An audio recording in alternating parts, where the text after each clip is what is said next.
History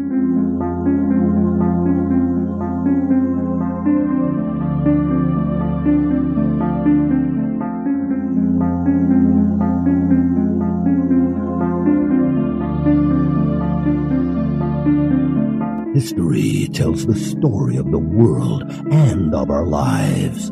Sometimes that history goes bump in the night.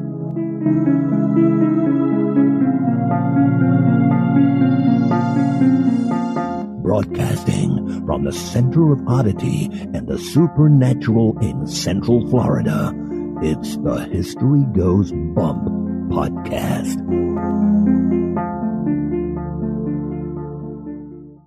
Hello, you spooktacular people. Welcome to this 595th episode of the History Goes Bump podcast. Ghost Tours for the Theater of the Mind. I am your host, Diane. And this is Kelly. Kelly, on this episode, we are going to a location in San Francisco.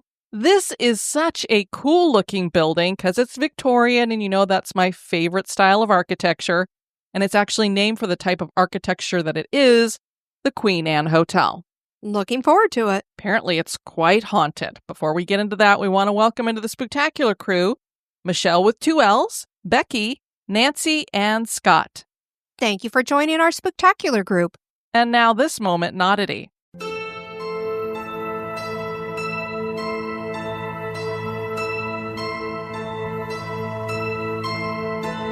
There are many strange-looking creatures that lurk in the depths of our oceans. Some, presumably, even yet to be discovered. There is one very peculiar fish that was discovered in 2003 that is found deep in the sea off of the southeastern coast of Australia.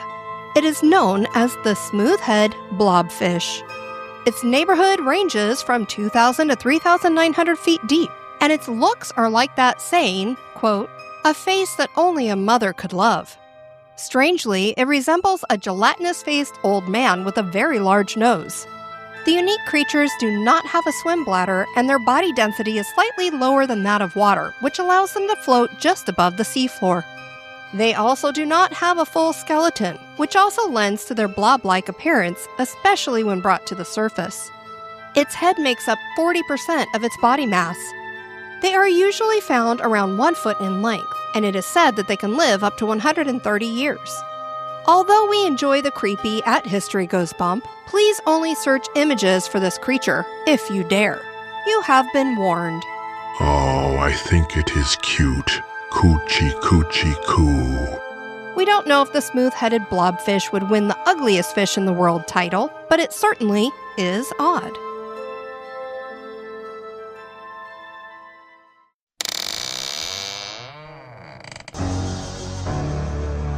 Are you afraid of the dark?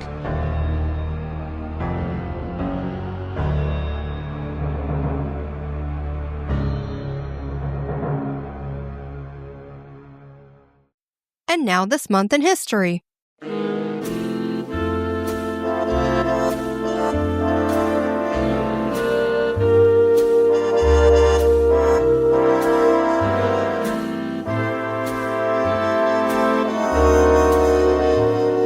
This month in history was suggested by Dewey Oxberger.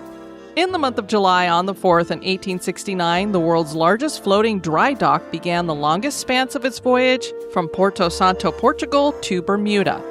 The Royal Navy stationed in Bermuda needed the dry dock for repairing its ships, but Bermuda's bedrock consisted of too much porous sandstone, which prevented the building of a dry dock on site. The structure was built in England and then began its incredible journey to Bermuda. In our modern era, the dry dock resembled a giant half-pipe, like a skateboarder's dream, courtesy of Tony Hawk. The method of delivering the giant iron structure was a feat in and of itself. When the dry dock departed Porto Santo, it was towed by iron warships HMS Warrior and HMS Black Prince. It was guided by the wooden paddle frigate HMS Terrible from behind. The U-shaped dry dock itself had its own sail hoisted in the middle of the structure to assist in its own propulsion. A portion of the voyage took the structure through the Narrows at Ireland Island, where threats of damage by reefs were high. The dry dock was carefully maneuvered by the Terrible with gunboats HMS Vixen and HMS Viper. They know how to name some ships there, I tell you what. Yes, they do. Lashed to each quarter of the structure. On July 31st, 1869, the largest floating dry dock of the time was secured in its final resting place of its journey. It served the Royal Navy in Bermuda for over 3 decades before being retired in 1906. The Queen Anne Hotel in San Francisco has been a fixture of the Pacific Heights neighborhood for more than 100 years. As the name reveals, this is an old Victorian-styled house. A big one. Before it was the boutique hotel it is today, it was a school for girls run by headmistress Mary Lake. Mary loved the place and seems to have returned in the afterlife. She is one of the reasons many feel that this is the most haunted hotel in San Francisco. Join us for the history and hauntings of the Queen Anne Hotel.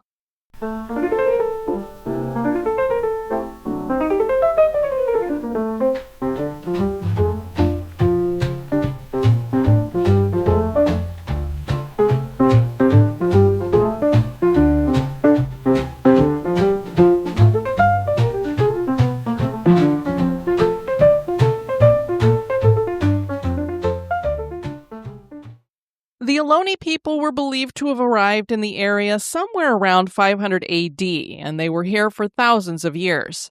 They were still there when the Spanish arrived. They faced slavery and death. The Spanish founded San Francisco in 1776 and named it Yerba Buena, after a plant that was growing in abundance in the area. The common name for this plant is Oregon tea. Mexico declared independence from Spain in 1821, and that was it for the Spanish. The Ohlone continued to stay in San Francisco after the Spanish left. The city would be renamed San Francisco in 1846 after St. Francis of Assisi. American settlers started coming out to California, and the gold rush that ran between 1848 to 1855 caused a boom for San Francisco. And by boom, we mean it went from 800 residents to 50,000. Oh my word. That is a boom. An earthquake and fire in 1906 hit the city hard, killing 3,000 people and destroying 80% of the city. The city rebuilt and is today one of the most populous cities in California. The World Fair in 1915 showcased the city's progress and prosperity. The Golden Gate Bridge was completed in 1937. Beatniks came and the counterculture made San Francisco its capital. Today, the city is successful in business and has several haunted locations, with Alcatraz probably being the most popular and haunted, but the Queen Anne Hotel is said to be the most haunted hotel in the city. The hotel started out as a girls' boarding school and was built in 1890. The money for the endeavor came from Senator James G. Fair. This man has been described as one of the greatest villains of Wild West lore. To give the listeners an idea of how people felt about this guy, everyone called him Slippery Jim. Yeah, you don't want people calling you slippery. No. Fair had been born in Ireland in 1831 and emigrated to America in 1843, landing in Illinois. When the gold rush began, he headed for Nevada, to another haunted city we have covered in the past, Virginia City. We actually need to do that one as a redux, where you and I do it together, because you've been there, right? I have. I visited the Bucket of Blood. Ooh. Say it again. No. There he found success working as a mine superintendent and eventually in 1869 was running the Bonanza firm at the Comstock Lode Silver Rush. The Bonanza firm was a partnership Fair started with 3 other men, and they hit a massive silver vein they dubbed the Big Bonanza. The men themselves were called the Bonanza Kings, and this strike made them incredibly rich. They used some of their profits to found the Bank of Nevada in San Francisco. Fair himself branched out into the railroad and established the South Pacific Coast Railroad in 1876. This railway committed to laying down track from Newark, California through San Francisco Bay to the Santa Cruz Mountains. Fair would move to San Francisco in 1887 after he served in the U.S. Senate from 1881 to 1887. He died in 1894. So, Kelly, the listeners are probably asking, what caused this guy to have such a bad reputation? He sounds like he was a good businessman and contributed so much to the growth of California and the area around San Francisco. Well, like many politicians, he used his vast wealth of, they said, $50 million to get himself a seat in the Senate. You know, a lot of these politicians buy themselves a seat in politics, grease a few hands, as they say. Grease palms. Yes, they're greasing palms, you're right. Early in his mining career in 1857, Fair was sued along with 2 other men for infringing on another mining company's claim. What Fair and his buddies had done was to get a shareholder of the other company to claim he was working as an agent of a young black woman, and he sold the land to Fair's group as a double deal. They used this woman because blacks couldn't testify in court at the time. So they knew if they called her up on some of these charges and said, hey, you need to tell us what's going on here, they weren't going to do it because she can't say anything in court anyway. This group still lost and had to give up the claim, but they only had to pay the court costs and then give the plaintiffs $1 out of the $100,000 they were seeking. But it revealed that Fair was willing to do things in an underhanded way. He was absolutely ruthless and disliked by most people. His nickname of Slippery Jim was inspired by his bad credit and came about in 1861 when he was at Angel's mining camp. He was often heavily in debt at the camp, and suppliers would check with his bank before extending him credit. His growing list of unpaid bills had them calling him Slippery. Another story about him goes back to his management days in the mines. A group of miners was taking a break, and he walked up to them and asked for a light. There was no smoking allowed underground, but since this was their supervisor, the miners assumed that it would be okay with him if they smoked. After all, he was smoking. So they enjoyed a smoke break with him. Later in the day, they were all handed dismissals for breaking the rules, signed by Fair himself. Not only did Fair treat his employees poorly, he was an absolute rat to his wife, Teresa Rooney. The couple had met before Fair had made his money, and he was just a young miner. She was the daughter of Carson Hill boarding house owners, Thomas and Alice Rooney. Fair married Teresa in 1861. He was described as, quote, devilishly charming, and his charm went out to more than just Teresa. He was a notorious womanizer, and this got worse when he was in D.C. serving as a senator. Wow, I'm shocked, I tell you. Teresa had had enough at that point and filed for divorce from San Francisco in 1883, and this erupted into a nationwide scandal. The papers carried all the treacherous details. Teresa's attorney tracked down 2 women who claimed to have affairs with Fair, a San Francisco brothel owner and a lady of the evening. His wife, Teresa, won the largest divorce settlement in the country's history at that time. Wow. She was awarded $4.25 million. Holy smokes. The mansion that they had on Pine and Jones, and custody of their 3 young children. It was after the divorce that Fair seems to have taken up with a woman named Mary Lake, who would be the headmistress for the boarding school that becomes the Queen Anne Hotel. So now the listeners understand how this man came to finance the all-girls school. Mary was born in Little Falls, New York in 1849 to Helen and Delos Lake. The family decided to move across the country to San Francisco when Mary was still a toddler. Delos opened up a law practice and became very wealthy, building a mansion and sending Mary to the best schools. She focused on teaching, and her early career focused on grammar schools in the city. Eventually, Mary desired to open her own place, so in 1889, she started the Lake Seminary, and while this was a really nice private boarding school for girls, she wanted something more lavish. Enter James Fair and the construction of a gorgeous Queen Anne-styled building at the corner of Sutter and Octavia in 1890. The building had 31 private bedrooms, a dining room, and library. The exterior featured large bay windows and elaborate ornamentation, and the paint style that it still has today was described as the painted lady style. So for people who don't know what that is, it's different colors on the different levels. Around 100 girls attended the school. Now, remember how Fair's divorce made all the newspapers, Kelly? Yes. Well, this little affair was the talk of the town as well. I'm sure it was. The San Francisco Chronicle ran the headline, Cupid and Mr. Fair, on October 30th, 1891.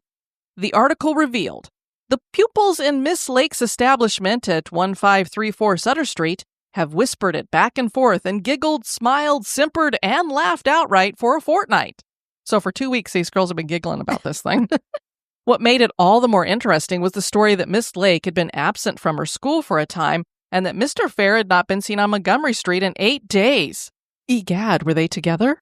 Scandalous. Fair and Lake both denied the rumors, and Mary claimed that her enemies had made up these lies to drag her name through the mud. She said that she had only seen the senator a handful of times. I believe the number was 10. Why was she counting? When the rumors went further and claimed that the two had secretly married, Fair went on to point out that Lake was a woman of great esteem, but that she certainly wasn't his wife. She has too good of a reputation. Remember, he was having affairs with brothel owners and ladies of the evening. And maybe rumors of a love affair were just that. But one has to wonder why former Senator Fair would want to finance a boarding school for a few rich girls. Some claim that maybe Fair was friends with Delos Lake, that was Mary's father, who was now a judge, and so he did him a favor. And some records show that Lake paid rent to Fair at $400 a month. So pretty much if you're schlepping the guy, you're probably not going to be paying him rent. So who knows, but it does make it kind of interesting to consider that that might be what instigated him wanting to finance this endeavor of hers. Well, and that dollar amount could have turned right back around to That's pay true. for And the boarding school. Was she really paying him in cash? Oh boy. For 6 years, the school ran successfully, but the Panic of 1896 swept across the nation after silver reserves dropped in value and the economic downturn shuttered the school. Everything had to go, so Mary sold everything with a heavy heart. The 10 pianos that had filled the home with music were the toughest to let go. I can't believe they had 10 pianos. That is a lot of pianos. And how did they get them in there and on the floors? Well, and they only had 31 rooms, correct? Yeah. And 10 pianos. That's quite a few. And I don't know how many girls they put in a room, because there were 100 of them there. The whole affair broke her heart, and perhaps that is why she died 8 years later at the age of 55. She literally died on her 55th birthday while living at her half-sister's house in Montclair, New Jersey. After her death, the local paper wrote, "She was possessed of a keen wit and warm, magnetic personality, which endeared her to the hearts of all who had the good fortune to know her intimately." Like Mr. Fair? Yeah, I was going to say, exactly how are you using the word intimately? This is terrible, though. We should stop. Though her pupils during all the years of her teaching were counted by the hundreds, she never forgot one. It continued with talk of the library at the school. Mary's school library was different. There were all the usual highbrow classics from Hawthorne, Moliere, and Bulwer Lytton. And mixed in, romance novels from Jane Austen, tales of growing up from Louisa May Alcott, and the many adventures of Alice in Wonderland. For who has not loved to linger in fairylands and wonderful Aladdin scenes and wander in the realms of fancy? And Miss Lake thoroughly believes in the cultivation of the imagination of children. Sounds like she was a really great lady and a great teacher. James Fair, as we said, had already passed 2 years before the panic, but the building remained in the Fair estate. So whoever was in charge of the estate at the time, I'm thinking it was his children, I don't know for sure, decided to rent the place, and the first taker was the Cosmos Club, which was a men's club for the rich and powerful in San Francisco. This was formed in 1881 and incorporated in 1883 and had 215 members. Some claim that this was a secret society of sorts, but it certainly was one of the old money clubs. A Medium article says of the Cosmos Club in Washington, D.C., members had to have made noteworthy contributions to the arts, sciences, or public service, thereby fostering a community of intellectual discourse and enlightenment. Decorum and discretion were expected, and there were initiation ceremonies passed down through the generations. It's a bunch of rich men who could do whatever they want and swear each other to secrecy, so one can only imagine how very different this was from the young girls who had inhabited it before. So we go from a all-girls school to an all-men's club. And now a little break for a word about one of our sponsors.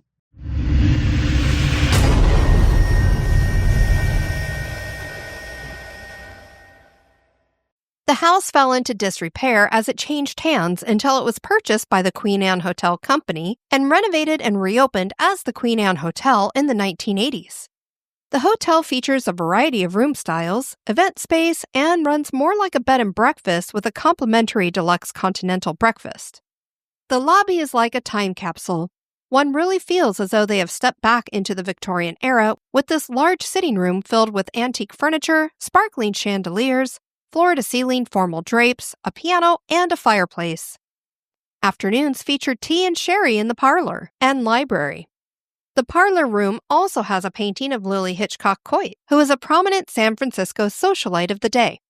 She had been fascinated with firefighters from a young age and became a patron of the volunteer firefighters of the city. Coit also was a benefactor of the Coit Tower, which is a well-known structure that she built to beautify the city. Some of the rooms feature canopy beds, and all rooms have period pieces along with contemporary amenities. It truly is amazing that this beautiful building has not only weathered time, but remember, Kelly, I mentioned there were a couple of big things that happened here in 1906. There was that huge earthquake and fire. Indeed. So it did say 80% of the city was burned down. This managed to make it through both of those things and still stands today. Could it be that it was protected by someone unseen? I mean, it's almost supernatural that it could survive such a thing. This is true. Mary Lake loved the school. This had been her dream. She died in 1904, and people claim her spirit returned to the building, so she quite possibly was here when the tragedy struck San Francisco. Claims are that she haunts room 410 the most. Apparently, this had been her office at one time. But there are enough stories about the entire hotel that one can imagine that she wanders around, and there seems to be residual energy from the girls left behind. EVPs have captured the giggling of little girls. People claim to feel cold spots in the hallways. Strange reflections show up in the mirrors in the hotel. Staff and guests have seen the full-bodied apparition of Mary dressed in period clothing. Others describe the appearance of a mist. Bags seem to unpack themselves at times, and Mary is credited with that. We've heard this story once before, not too long ago. We just did a show that featured bags unpacking themselves, and I'm here for it, you know. Room 410, of course, is said to be the most haunted room in the hotel. The hauntings are referred to as friendly. A ghost staying A guest, Diane. A guest. in room 410 awoke one morning and was stunned to find himself on the floor with his bedding neatly tucked around him. What in the world? I don't know if he fell out of bed, and so she was like, well, let me make sure you're nice and comfortable. Was he drinking? I'm not sure. People also claim that the spirit of the voodoo queen of San Francisco, Mary Ellen Pleasant, might be here because she once lived across the street. Pleasant was probably the most powerful black woman during the gold rush in San Francisco. She had inherited a large sum of money from her first husband after he died and set off from New England to California in 1852. We, of course, should mention here that her husband was abusive and he just may have been poisoned. That's kind of what the death certificate said. I don't know who would have done that. I'm just saying. ... Not pointing any fingers, but before Pleasant arrived in New England, she had been in New Orleans where some people say she learned voodoo from Marie Laveau. Oh. If you're going to learn voodoo from somebody, Marie Laveau is the person to learn it from, I would say. I would imagine. Mm-hmm. Mary Ellen invested her money in services for the miners after she got to San Francisco, like laundries and boarding houses. Pleasant donated a lot of her money to the black community, from churches to the black press. And here's what's really interesting about her. It wasn't like she was running around the city as a hoity-toity lady with a lot of money. She was actually kind of doing what I do. Hey, I'm the cleaning lady. And what have I told you about cleaning ladies, Kelly, when it comes to us in people's houses? You know everybody's business and have access to everything? We know everything. There is nothing hidden from your cleaning lady. So if you have a cleaning lady in your house... Blackmail, perhaps? There ain't nothing you're hiding. Are we talking blackmail here? Now, she wasn't blackmailing people. However, she was listening in to what people were investing in. Ah. And she went, oh, I think I'll put some of my money in that. I think I'll put some of my money over there. And so that's how she started growing her wealth, is just listening in to the business going on in the houses around her. She took a case all the way to the Supreme Court when she was denied service by a streetcar and won. Pleasant was an ardent abolitionist, and her headstone states, a friend of John Brown, if that gives you an idea of what kind of an abolitionist she was. She built a mansion with her business partner, Thomas Bell, and lived there with him and his wife and children, acting the part of domestic servant even though she partially owned the place. Wow. This is so interesting. I mean, everything I read, that's how they put it. And I was like, isn't this strange that this white family would build a mansion with this black woman and she would live there as their maid? I don't know. It's just a weird story, but everything I read put it that way. The mansion was dubbed the House of Mystery, and rumors claim that there were tunnels running beneath it. She eventually lost much of her wealth, which was somewhere over $1 million, and was said to wander around outside the former Bell Mansion until her death. The former home site now hosts the Landmark Apartments and Healing Arts Center. Before that, this was the Green's Eye Hospital that was founded by brothers Drs. Aaron S. and Louis D. Green. They had emigrated to San Francisco from Latvia to intern with Stanford Hospitals in 1906. They were inventors of various corneal treatments and pioneers in eye surgery. They built the two-story hospital in 1928. There are claims that there are hauntings here, possibly from the hospital, but also maybe from Pleasant's time here. People claim her spirit wanders around the Queen Anne Hotel and the nearby eucalyptus trees that she planted.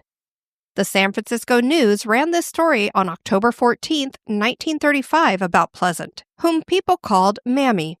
For 25 years, during the past 19th century, she tyrannized the somber and inscrutable Bell Mansion, with its fringe of eucalyptus at 1661 Octavia Street. What old-timer does not remember the lean, erect, shrewd-eyed negress with her old black straw bonnet, gold hoop earrings, spotless kerchief fastened with a winking moss agate brooch, moving among the stalls of the old Sutter Street Market? Mammy, who is reputed the wickedest woman in San Francisco, who figured in every important lawsuit for nearly half a century, but who lied so cunningly that the most astute lawyer never tripped her, Mary Ellen Pleasant had an uncanny way of chancing upon gossipers and professed to the skeletons in the closets of every high-ranking family in the city. Folks took care not to snub her. You never knew when she would find out something about you. The history of Mammy Pleasant and her hold on Thomas and Teresa Bell will perhaps always be shrouded in secrecy. For although she had been offered $50,000 to tell what she knew after the death of Mr. Bell, and her grim rift with Teresa Bell over a property settlement in 1899, loyalty was one of Mammy's virtues. People said she was a blackmailer, a procuress, a thief, a horsewhipper of children, who was also capable of generosity and infinite gentleness, and that she had been a New Orleans slave whose master had freed her for certain reasons. She had hypnotic powers over women and brewed love philters which she sold to wealthy damsels. Among the latter was Sarah Althea Hill. She helped Sarah Althea bury Senator Sharon's coat and waistcoat in a cemetery one dark night, assuring Sarah Althea that this procedure would revive the sulking senator's dead love for her. It was common legend that Mammy was in league with Blind Bill, the Bell butler. When Thomas Bell died from a fall over the banisters of his own house and his son Fred was the victim of a mysterious assault in the house, tongues clacked unrestrainedly. Before he died, Thomas S. Burns, who was Teresa Bell's old notary public, swore he knew Mammy had killed Thomas Bell by giving him drugged port wine and pushing him over the banister. Little wonder when Mammy died in 1904 at the age of 89, and Teresa Bell sold the House of Mystery, which subsequently became a select boarding house that folks labeled the place haunted. What really stinks is I encourage the listeners to look up the Bell Mansion in San Francisco or Mary Ellen Pleasant and Mansion, something like that. This house was so cool looking. It was amazing. I cannot believe that they tore it down to build this building that's there today, which is not very interesting at all. But I guess that's the way things go. Now, back to the Queen Anne Hotel. A group of 3 paranormal investigators stayed overnight in room 307, and since one of the haunting experiences is said to be having your bags unpacked for you, they left a backpack full of equipment and other things on the bed, along with a REM pod on the bed, and they left the room.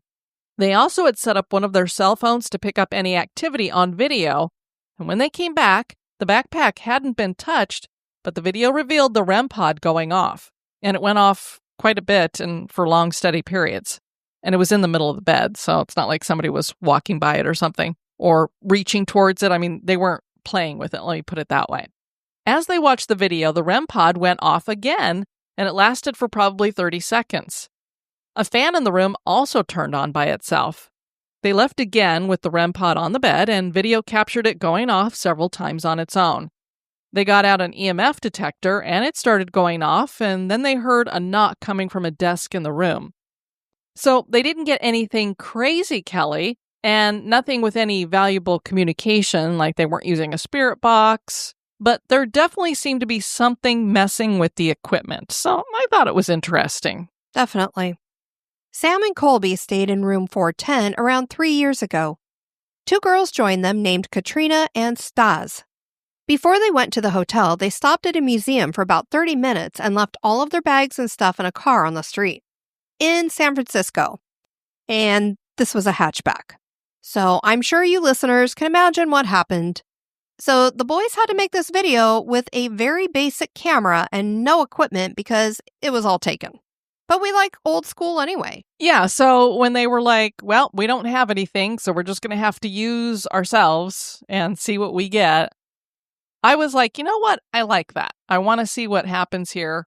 Obviously, especially 3 years ago, they were much younger, and I just, people aren't very aware of themselves. I would never leave a hatchback showing all of our suitcases in there, sitting in any city, but especially not San Francisco. Right. It is going to get taken, and that's what happened. At one point in the night, Katrina's back was touched. And maybe this was because the headmistress was trying to get her to stand up straight. Posture, I know. I'm mean, sure she was always telling the girls to stand up straight. I have terrible posture, so I can imagine that happening to me. I mean, I always thought it was so weird when I was a kid and you'd be watching some of these older movies or you'd see these pictures in books from back in the day and girls had books on their head so that they made sure they kept the proper posture so that you keep a book on your head. I'm like, but what if you don't have a very flat head? Like, I have a really round head. I don't think I'd keep a book on there very well. And just because you're maneuvering like one way or the other to keep the book on top of your head doesn't mean that your posture's great. You could be doing some really bad things that would throw your back out. Well, being a band nerd, I could walk with a book on my head, no problem, because I roll my feet. Oh. Because you didn't want your head to bob as you were marching. Okay. The Foot Tracker blog participated in an investigation in 2011 and wrote, as we are in room 410, perhaps the large crowd was too much for Miss Mary Lake. We did not see a full-bodied apparition. And let me just say, your chances of seeing one of those is about nil anyway, so I don't know why you were expecting that. But, however, as we stayed in the room longer, we noticed the chair at the end of the bed had a crease on it and was getting more apparent, just like someone was sitting on it. They also felt a cold spot in that area, so they walked over, and said, oh, I wonder if somebody's sitting here, and it felt like it was really cold right there. DJS Reddit wrote on Reddit in 2015, my mom has always been into the supernatural and she sparked that interest in me as well. We always blame the moms. They do it to us. You did it to your kids too, especially Jared. We saw the Queen Anne Hotel on TV as being a haunted place that people have experienced encounters with something. We lived nearby, about an hour away at the time, so we called and booked the room of the deceased woman that reaches out to people who stay there. Fast forward to that night, we toured the surrounding neighborhood and grabbed dinner. Finally, we get back to the room. I set the cameras up to record as we try to sleep and catch any activity. Once they're prepped, I went to shower while my mom watched TV. I finished my shower and went and laid on the bed to watch some TV. I had my arm hanging off the edge of the bed while laying there talking to my mom, when out of nowhere I had the feeling I've read others describe as the warmth being sucked from your body. That's weird. I've never heard anybody put it that way before, having the warmth sucked from your body. I immediately pulled back from the cold and tried to feel the area my arm was again, and it immediately cooled my arm again. At this point, I started to speak to tell my mom, but it was so surreal that I didn't know what to say, so I tried to sit up off the side of the bed. It was at this point that I felt something push on the center of my chest that was so cold that I could define what was firmly pushing me back onto the bed as a hand. So it's like they could feel the outline of the hand. That's pretty cool. They probably didn't think it was very cool, though, Kelly, because they say, I burst into tears. Not sobbing, but water was pouring from my eyes out of fear. Wow. My mom was frantically asking me what was wrong because all she could see was me laying down quickly. I tried to calm myself enough to tell her what was going on, but before I could explain, the hand removed the pressure from my chest, and it was as if nothing had happened. The freezing cold area where my arm was hanging had disappeared. I calmed down and explained everything to my mom. She said that we should just leave, and I said no. I was dead set on getting video after we fell asleep. Why? Because this wasn't my first experience, and I really just wanted something I could show others around me to try and give some type of proof. And Kelly, as you and I have said numerous times, our most amazing experiences have been things that you can't share. Yeah, personal. I had to set alarms because at the time, the tapes were only able to record 2 to 3 hours at a time and needed to be changed. Our initial experiment was to just push the blankets on the floor and go to bed. We did this because there are multiple accounts of people not only seeing an entity, but when they wake up, the blankets are covering them all the way up to their neck, but they'd gone to bed without having the blanket covering them. So it's like something has covered them up while they're sleeping. I woke up around 3 a.m. to my alarm. First issue is that I set an alarm for every 2 hours. We went to bed at 10 p.m. and my alarms were loud ringtones. Nothing that I could have slept through. The second thing I noticed is that the blanket that we pushed off the bed was now covering my mom and I all the way to our necks. Wow. The blanket was smoothly covering us as if someone had pulled it out of the dryer, shook it out, and set it perfectly on top of us. I woke my mom to tell her, but she was completely out. She would wake up, but then fall right back to sleep. It's like, Mom, hey, something's happening here. And she's like, leave me alone, kid. Clearly a deep sleeper. Yeah. I got up to change the tape and then went back to bed. When we woke up the next morning, everything felt normal. Nothing was out of place, minus the blanket, and nothing followed us after we left, but there were more than a few photos that show what could be orbs floating nearby me in the room. I didn't catch anything on video, but I also slept through my alarm, so who knows what was going on around us that night. Yeah, so I don't know if the alarm not going off like every 2 hours was necessarily supernatural, but I would think the alarm would just keep going on, would just keep going off until you turn it off. You would think it would continue on, but who knows? The neighbors in the hotel room next to you probably were like, cut the damn alarm off. Susie Milwaukee wrote on TripAdvisor in 2017, "My family actually stayed in a lovely corner room with a turret. We were impressed the hotel survived the San Francisco earthquake and fires. We knew nothing of the hotel supposedly being haunted. I half awoke one night to experience a feeling like someone was tucking me in and gently pushing on my collarbone." So here we go. Same exact experience. It makes you wonder, was she like very much about stay in bed, kids, go back to sleep, and would push it back down? No more drinks of water. I thought it was a strangely comforting feeling. The next day, we found out the hotel was supposedly haunted by the former headmistress, Mary, who ran a boarding school for girls. We were told she likes to tuck people in at night. I was shocked and a little freaked out by what I had experienced the night before. It wasn't a scary experience, it was comforting. I believe it was Mary. I think she's probably right. That's pretty cool. I just love it when you have people that have similar experiences, especially when they're not expecting it. It's like she found out about the information about the hauntings after the fact. After the fact, yeah. The Queen Anne Hotel is a gorgeous example of its namesake, and the fact that it embraces that historic Victorian charm on the interior makes it that much better. One can see the love and effort that Mary Lake took to make this place a home for young girls. This place gave her a lot of pride, and losing it was devastating. It wouldn't be surprising that her spirit would want to return. The question is, did her spirit come back here, and does she haunt the hotel? That is for you to decide. Well, if you're ever in San Francisco, make sure you book room 410 at the Queen Anne Hotel and let us know what you think. Absolutely. And throw your blanket on the ground and see what happens. Or at least at the foot of the bed. Something. The only problem is if you put it at the foot of the bed, I sometimes wonder if people kind of half asleep reach down and pull the blanket back up themselves. If it's on the floor, you're less likely to go to a lot of effort to try to cover yourself. That's true. Who knows? I know I'm always constantly covering myself up because I'm always cold and you're always throwing the blankets off. So I throw all the bedspread your way. I know I'm usually Snuggle up, Buttercup. I'm having a hot flash. Here you go. I usually And get the dogs over next to you. I'm usually under a huge pile of blankets and sheets And and dogs. everything else. Yes, I don't know how. No wonder I can't sleep at night. Well, if you can't sleep, I suggest you head over to our website, historygoesbump.com, and check it out. And if you'd like to send us some feedback, we'd love to hear from you either on our various social media, or if you'd like to send us some feedback, you can do that at historygoesbump@gmail.com. Are you saying we're boring? If you can't sleep, head over there? No, I'm just telling people what to do give if you they something can't to do. sleep. Yeah, giving them something to do. Actually, Okay. I hope All right. we are keeping them awake because you're just terrified.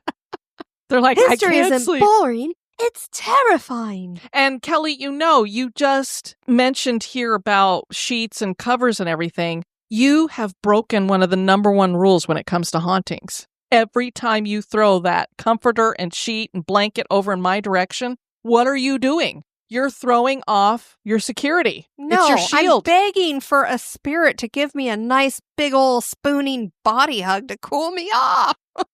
Well, what if it's one of those spirits that gives off one of those hot spots? They do occasionally happen. Well, maybe that's what's been happening. I don't know.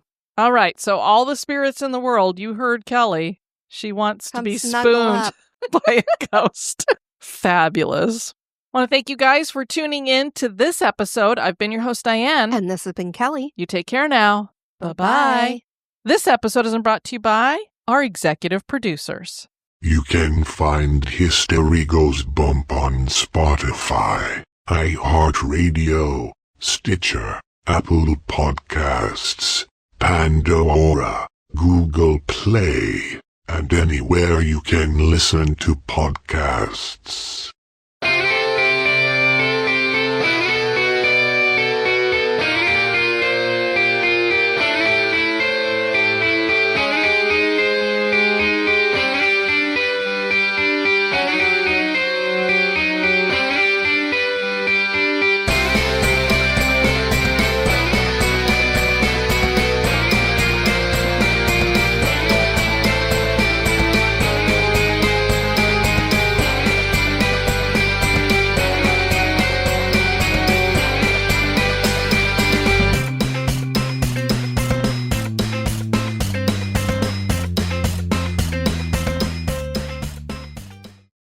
Oh, was it blueberry? Blueberry. Blueberry. Wasn't that a cereal? Blueberry, yes. Yeah. It's a very good cereal that I don't I'm eat sure anymore it tastes because like chemicals now. I'm sure it's got all the artificial flavoring. This man has been described as one of the greatest villains. Villians. He's a villian. And I didn't misspell it, so it's not like you're reading it the way I spelled it. It's my eyeballs. One of the greatest villains of Wild West War. War. She wanted to throw another W in there. Was running the Bonanza firm at the Comstock Lode Silver Rush. I went to Bonanza Ranch too. Did you? Yeah. It's like where they filmed the show. Oh, Bonanza. Yeah. Yeah,